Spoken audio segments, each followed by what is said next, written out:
Cher expert, cher Candide, bienvenue. Vous avez toujours rêvé de pouvoir répondre aux questions qu'on vous pose de manière assurée mais totalement fausse? De pouvoir dire n'importe quoi et gagner quand même? Eh bien, c'est exactement ce que vous propose J'y crois pas. Et si on jouait directement ensemble? Pour vous permettre d'avoir les sensations de jeu, le tout dans un format adapté à cette vidéo, vous allez endosser le rôle du Candide. Face à vous, des experts spécialement sélectionnés pour vous donner LA bonne réponse. Mais en réalité, seule une des propositions est réellement la bonne. Alors, saurez-vous dénouer le vrai du faux? C'est parti.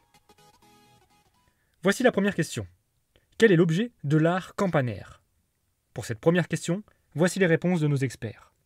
Beautiful Vic nous dit que l'art campanaire est utilisé en botanique et est l'art de l'herbier. Ézéchiel nous dit que l'art campanaire concerne la construction de bases fortifiées entre 600 avant Jésus-Christ et 950 après Jésus-Christ. Lolo nous dit que l'art campanaire est mis en œuvre lors de la fabrication de cloches. Enfin, Dora nous dit que le mot campanaire vient du rapprochement des mots cam et panere. Cam signifiait la matière première et panere désignait l'art de fabriquer des paniers. Avec le temps, cet art a évolué pour désigner plus généralement l'art de l'osier. Alors selon vous, qui a donné la bonne réponse? Vous ne connaissez pas le musée européen d'art campanaire dans le Gers?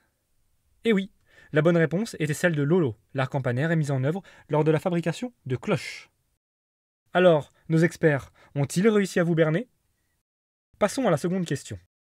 En 1904, qu'est-ce que l'aviateur Alberto Santos Dumont a été le premier à porter? Voici les réponses de nos experts.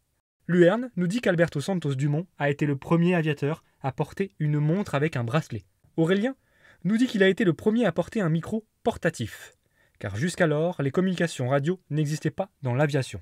Twiby nous dit qu'Alberto Santos Dumont a été le premier à transporter un animal, et plus précisément une souris, lors de la seconde traversée de la Manche, en avion. Joe affirme qu'Alberto Santos Dumont est le premier aviateur à avoir porté des lunettes à filtration solaire. Ainsi, la lumière du soleil ne le gênait pas à contre-jour. Alors selon vous, qui nous dit la vérité?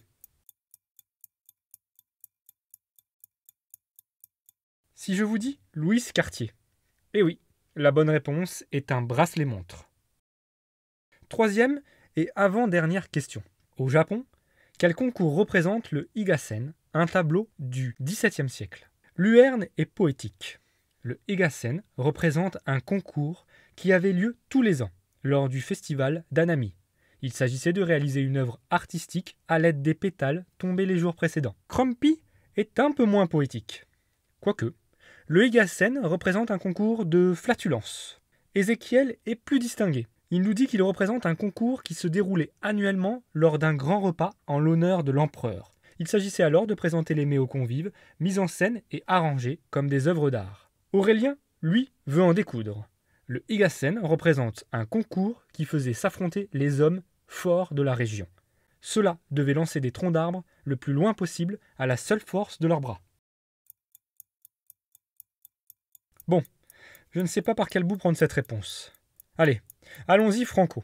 Oui, il s'agissait bien d'un concours de paix. Ce dessin sur parchemin de l'époque Edo représente de nombreux personnages qui se pètent allègrement les uns sur les autres. Voilà. On finit cette présentation du jeu J'y crois pas avec cette dernière question. Quelle est la particularité d'un cimetière de Key Biscayne aux USA? Voici les réponses de nos experts. Ouma affirme qu'il s'agit du plus grand cimetière militaire avec ses 130 hectares pour 14 240 tombes. Barbara nous dit que ce cimetière étant situé sur une île en Floride, il a la particularité d'être équipé de murs et d'un toit anti-ouragan. Nico, lui, nous dit qu'il s'agit d'un cimetière sous-marin, 12 mètres de profondeur tout de même. Et enfin, parce qu'il fallait quand même un chat dans toutes ces histoires, Farfadé nous dit qu'il s'agit d'un cimetière uniquement réservé aux chats. Encore des experts de génie pour cette nouvelle question. Ont-ils réussi à vous mener en bateau? La bonne réponse était... il est sous-marin. Alors, combien de bonnes réponses avez-vous eu? Dites-le nous en commentaire. Oh, j'y crois pas. J'ai failli oublier de vous dire. N'hésitez pas à laisser un petit j'aime et à vous abonner à la chaîne si ce n'est pas encore fait.